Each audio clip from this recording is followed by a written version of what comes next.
It's time for our City Rural Insurance Brokers Classic Car as we take a look at a car that conquered the mountain back in 2016.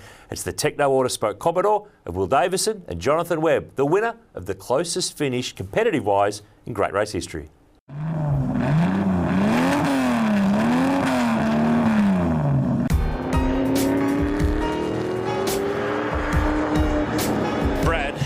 Bathurst winning race car, that's got to be a dream come true for a race car nuffy like you.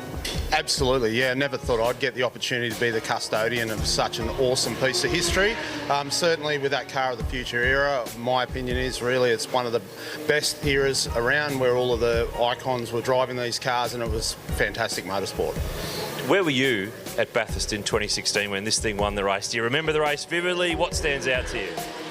Yeah, I was trackside. I've been there every year since 1987, bar the COVID event. So yeah, obviously I was there at the track, and I do remember quite clearly at the time because it was such an awesome finish. And I think even when you look back on it today, it's got to be in the top 10 Bathurst finishes. The finish between Will and Shane is the closest Bathurst winning margin between competing cars as opposed to form finishes and stuff like that.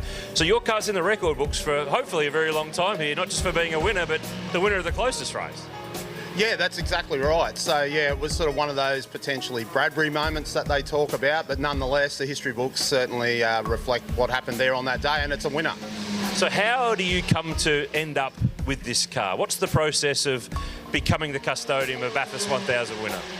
Oh, well, you would have heard of Facebook Marketplace, Aaron. Like, no, only joking. Essentially, just with my association and friendship with Pete Ziveris, and I was introduced to Ben Eggleston. They had the car.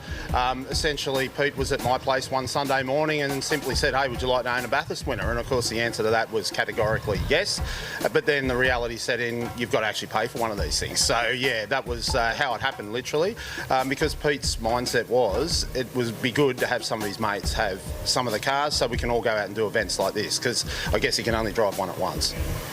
Tell me too about what's been done to put this car back to how it ran at Bathurst in 16. For some it's just the stickers. Is it the spec of what's underneath the skin? What level of, I guess, restoration or recreation have you had to do to get this car back to how it appears now?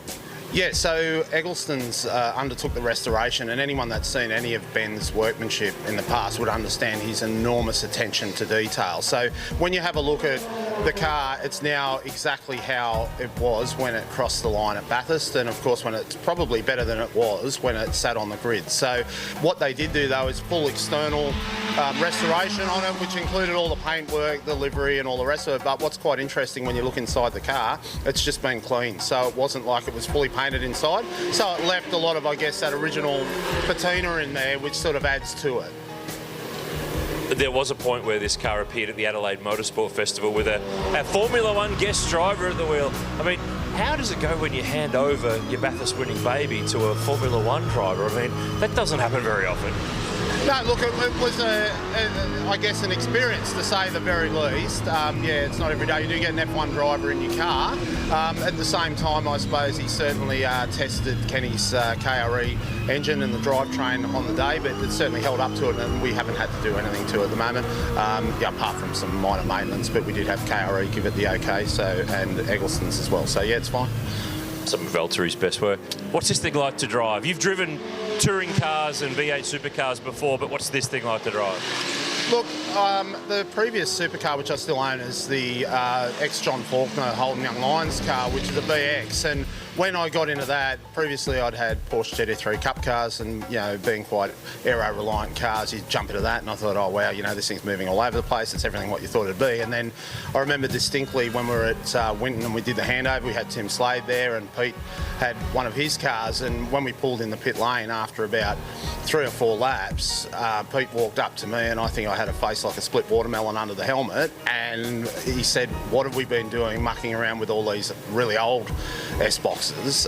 Essentially this thing was just like the pinnacle, really, and yeah, terrific cars to drive, very challenging, but yeah, a lot of fun, never gets old. Do you consider yourself the custodian of this car? Everyone's got a different take on how these things are deemed, whether it's the ownership or the custodianship. What's your take? Do you see you're just hanging on to it for a while as it becomes a historic piece of motorsport over the years? Yeah, 100%. In fact, I think possibly in one of your publications I have been quoted as saying I am a custodian, because obviously I think I may have mentioned that with the DJR Mustang that I had many years ago, is that, yeah, I see that you are a custodian of a very important piece of motor racing history, and in part that's why I was very determined to bring the car to events like this with Eggleston, so that way all of the fans can still see and enjoy them as opposed to being locked away in my shed or even in a museum. So yeah, but it's definitely an honour and a privilege to be that custodian.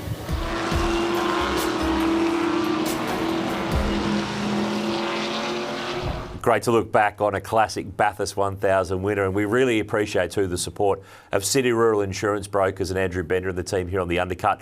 They've been on the insurance scene since 1995. A great year for Perkins Engineering at the Mountain. They can help you with all your insurance needs, whether it's for business, for transport, for trades, for farming. Jack, you do farming, and much, much more. Talk to the City Rural team now. Grab yourself a quote, jump online at cityrural.au. They are your insurance pit crew.